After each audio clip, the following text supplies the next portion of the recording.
नमस्कार दोस्तों, स्टॉक गिरीज के एक और वीडियो में आपको स्वागत करता हूं। दोस्तों मैं आज आपको 4 स्टॉक बताता हूं जो आने वाले कल मंडे के सत्र या आने वाले हफ्ते में जिस पर नज़र बनाकर रख सकते हैं। इसमें स्विंग ट्रेड की अपॉर्चुनिटी है। मैं कोई इन्वेस्टमेंट की आपको सलाह नहीं दे रहा हूं, स्विंग ट्रेड की अपॉर्चुनिटी है। ठीक है, लॉजिक मैं समझाता हूं चारों स्टॉक का क्या लॉजिक है। तो चलिए मैं स्टार्ट करता हूं। सबसे पहले मैं आपको बता दूं कि ये चार्ट पैटर्न जो है ये 3 EM में है, यानी 3 लॉन्ग डिस्टेंस की एक्सपोनेंशियल मूविंग एवरेजेस है। और इसका ऑन रिकॉर्ड मैं आपको बोलता हूं 80 to 90% इसका विनिंग रेट है। ठीक है, आप 80% ही पकड़ के चलिए, विनिंग इसका रेट है। आपको मैं बताता हूं कि इसमें कैसे ट्रेड लेते हैं। देखिए, ये 100 डेज का रेड वाला, ये 100 डेज की EMA है। ये जो है येलो वाला है 150 डेज की है, और ये नीचे वाला जो लाइन है ग्रीन वाला, ये 200 डेज की EMA है।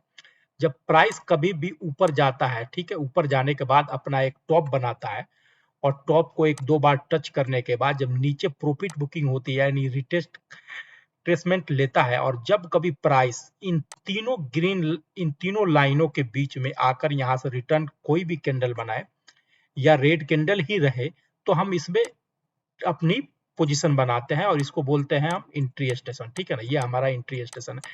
आपको इजी लैंग्वेज में समझाने के लिए मैं बता दूं कि मान लीजिए कि एक ट्रेन को सफर करना है आपको। ठीक है, तो ट्रेन पकड़ना है, तो आप ट्रेन कहाँ पकड़िएगा? ट्रेन चलते हुए ट्रेन में दौड़ के तो नहीं पकड़िएगा। ये मूविंग एवरेजेस इसलिए इस्तेमाल किया जाता है कि प्राइस या तो अपने मूविंग एवरेजेस के पास आएगा या मूविंग एवरेजेस ही वापस प्राइस के पास जाएगा। यानी कि दोनों कंडीशन में हमारा स्टेशन क्या है? ये मूविंग एवरेजेस के बीच की प्राइस। ठीक है ना। अब यहाँ पर देखिए, अमारा राजा बैटरी, ये पहला स्टॉक है AREM। ठीक है ना, अमारा राजा बैटरी का है स्टॉक, डे टाइम फ्रेम है। आप यहाँ पर देख सकते हैं कि 1800 के पास ये रेसिस्टेंट ले रहे थे, नीचे एक बार प्रॉफिट आई, एक बार फिर से पुल बैक बायर इनको लेकर गए, लेकिन वापस इसी प्राइस के आसपास में रेसिस्टेंट लिए, और धीरे धीरे लुढ़कते हुए 150 डे के मूविंग एवरेजेस के पास आ गए। लेकिन यहाँ आने के बाद सिचुएशन देखिए क्या हुआ। आपको मैं चार्ट को थोड़ा सा जूम कर रहा हूं ताकि आपको क्लियर कट नजर आए। आप यहाँ पर क्लियर कट देख सकते हैं कि एक लॉन्ग बुलिश इनगल्फिंग कैंडल बना, लॉन्ग बुलिश इनगल्फिंग कैंडल बना। और लॉन्ग बुलिश इनगल्फिंग क्या होता है? रिवर्सल का निशानी होता है। तो ठीक है, तो और यहाँ पर वॉल्यूम कैंडल भी देख सकते हैं और RSI का रिवर्सल भी देख सकते हैं। यहाँ पर तीनों आपके फेवर में है, तो यहीं पर आप पोजीशन बनाएं, यहीं पर पोजीशन बनाएं, और धीरे धीरे वापस इसको अपने प्रीवियस स्विंग हाई के पास लेकर आ सकते हैं, ये फर्स्ट टारगेट के लिए। अगर यहां से ब्रेकआउट दिया तो लेकर जा सकते हैं, होल्ड कर सकते हैं, नहीं तो ये हमारा फर्स्ट टारगेट अचीव हो जा रहा है। दोस्तों, किसी भी इस हालात में एसएल मेरा जो रहता है ये 200 के नीचे का एसएल रहता है। आप चाहे तो ये इसी कैंडल के नीचे का अपना एसएल रख सकते हैं दोस्तों। ठीक है, पहला मेरा स्टॉक है ये वाला। ठीक है, ARE.M जाकर आप सर्च कर सकते हैं।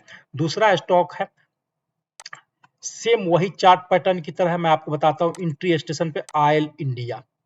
ऑयल इंडिया है, देखिए 760 के पास ये रेसिस्टेंट ले रहे हैं, वहां पर वापस गिर के आए और 100 डेज के मूविंग एवरेज के पास बार बार सपोर्ट ले रहा है।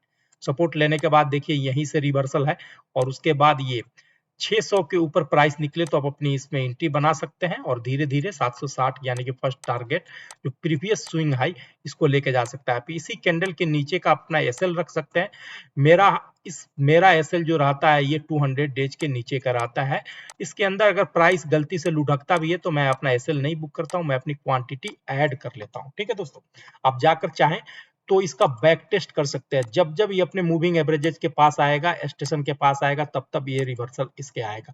आसानी से एसएल हिट नहीं होता है। आप पास्ट जाकर किसी भी स्टॉक को, जिस स्टॉक को आप जानते हो उस स्टॉक को आप चेक कर सकते हैं। ठीक है, किसी भी स्टॉक, किसी भी टाइम फ्रेम पर आप जाकर चेक कर सकते हैं। तो सेकंड स्टॉक है मेरा ऑयल इंडिया।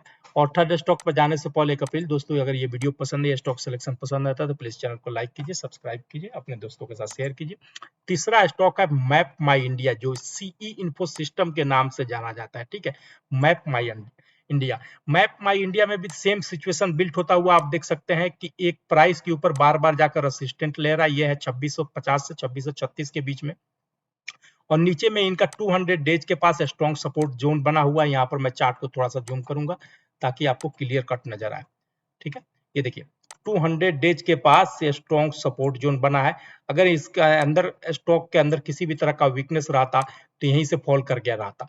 अब ये देखिए कि इसने दिन के अगर मैं आपको ये बॉक्स बनाकर दूं या ड्रा बॉक्स मैं कहूं या बॉक्स बना इतने दिन के कंसोलिडेशन को प्रीवियस फ्राइडे के दिन 100 डेज के मूविंग एवरेजेस के ऊपर जाकर क्लोज किया है, क्रॉसओवर दिया है, वॉल्यूम भी इंक्रीज हुआ है और साथ में आरएसआई भी देख सकते हैं।